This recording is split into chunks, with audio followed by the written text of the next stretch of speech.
A fake miracle becomes real when heaven itself starts punishing monsters. Spoilers ahead for this stretch of the Chinese manhua. The story follows a black-haired cultivator tied to the title of Heavenly Dao, a position that should represent balance, judgment, and order, but around him it usually produces chaos first and enlightenment later. After earlier conflicts have already proven that gods, demons, spirits, and mortal sects are all tangled together, he now moves through a chain of problems that look unrelated on the surface: a cursed river, trapped souls, a suspicious church, a newly awakened goddess, and a coastal village under siege. The joke is that everyone expects holy authority to be distant and majestic, while he handles cosmic problems like annoying chores. The trouble begins beside a dark, unnatural river where blue stone-like monsters charge from the water as if the battlefield itself is spitting out enemies. A dark-haired girl in black meets them with sharp purple energy, striking from range with attacks that look like threads, arrows, or binding lines. The monsters do not fall easily, which makes them feel less like normal beasts and more like stubborn constructs tied to the river. A white-haired companion unleashes a sweeping blue-white burst to keep the chaos under control, while the black-haired cultivator watches with almost insulting calm. Then a larger blue creature appears near him, but instead of panicking, he lets the situation reveal itself. The whole fight is swallowed by a massive turquoise current, and what begins as a monster battle turns into proof that the river's power is the real problem. Once the current has crashed through the fight, the danger briefly flips into comedy. The strange water leaves the girls embarrassed, and the tension that had been building around the stone monsters turns into accusations, complaints, and wounded pride. That tonal swing matters because it shows how the black-haired cultivator operates. He survives disasters by treating them like inconvenient experiments. Instead of offering a normal apology, he brings out a mysterious black and blue energy orb as compensation or payment. The dark-haired girl immediately recognizes that the object is connected to Youming, which changes the mood again.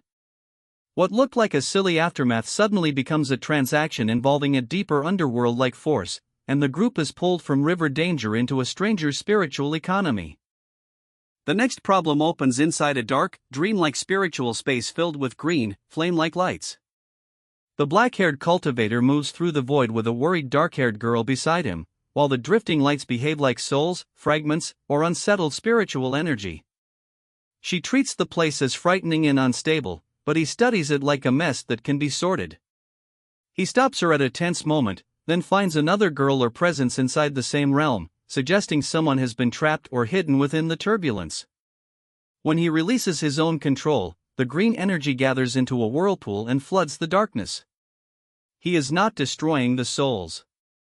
He is redirecting them, cleaning a broken system, and proving that his version of Heavenly Dao is practical rather than ceremonial.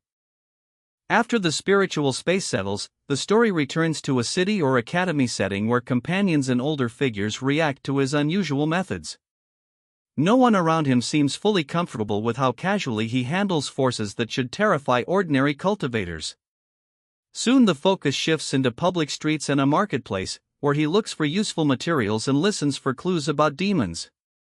The important turn is not a battle, but an opportunity. A frightened older man reacts to the mention of demons, and a pink-haired woman with a dangerous presence appears connected to that underworld business. Instead of backing away, the cultivator smiles because the city is perfect for making deals with demons. The man who just guided souls is now ready to bargain with darker powers.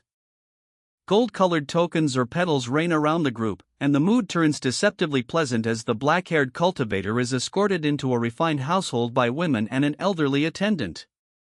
The setting looks like hospitality at first, a private room, formal servants, and offers to help him relax. But the atmosphere becomes sharper when he notices the staff and focuses on a silver-haired maid in red and black.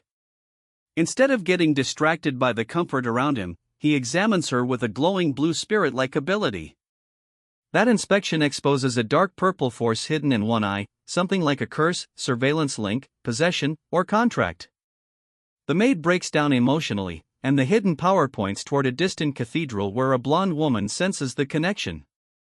That cathedral thread leads into a public religious event, where a blonde woman in a nun-like outfit runs what looks like a staged miracle or blessing service. There are officials, townspeople, guards, a church-like building, and a pope-like elder presiding over the scene, so the whole ceremony is dressed in authority. The black-haired cultivator arrives with companions and presents a document or coupon that clearly unsettles the woman in charge. As money and paperwork enter the conversation, her holy image cracks into anxiety and greed. When guards confront the group, he does not argue his innocence through speeches. He simply answers with bright blue power, overwhelming them in front of the crowd.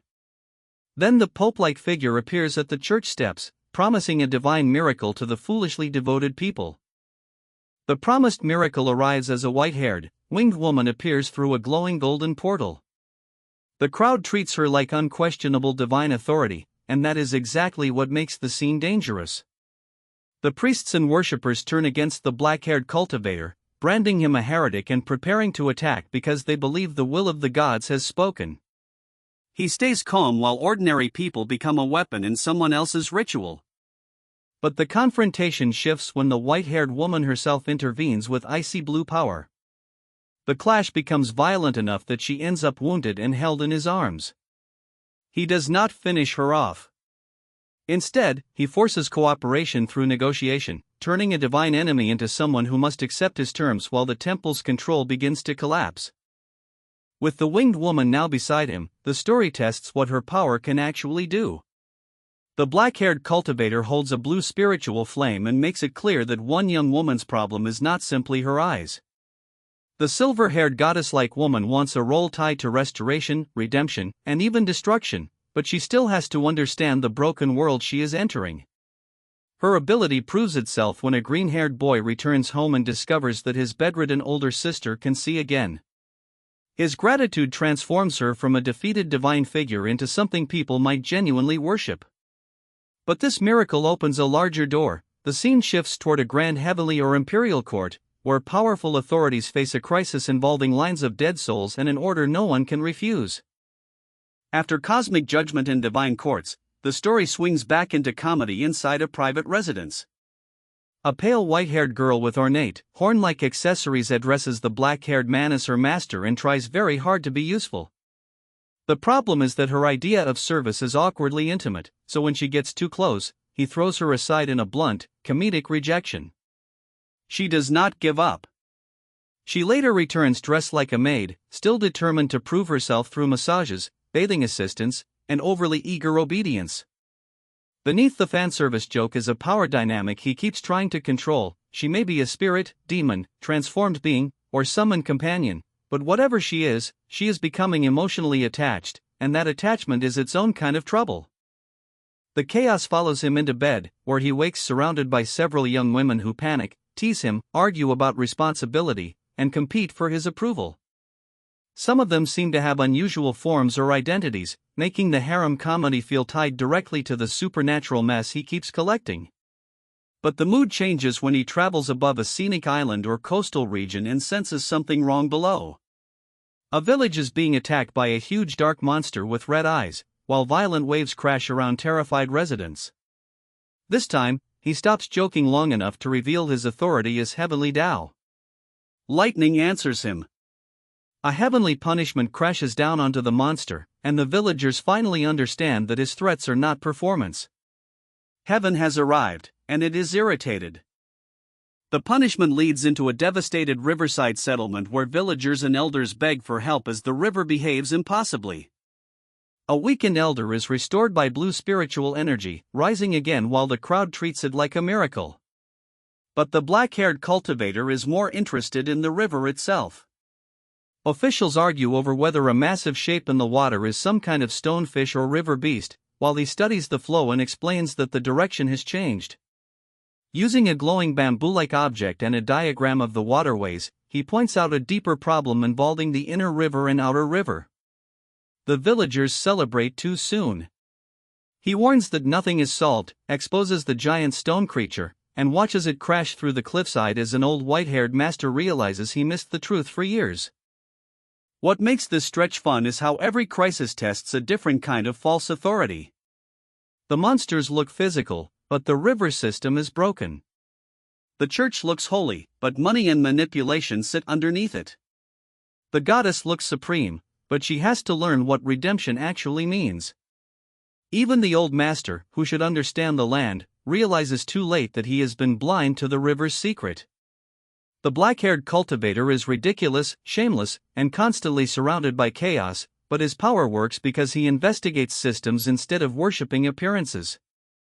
The cliffhanger leaves us with a massive river beast exposed, a master shaken, and a Heavenly Dao who may be the only person willing to fix what everyone else normalized. Subscribe for the next Chinese manhua recap, where the river beast's secret should finally force the old masters to face what they ignored.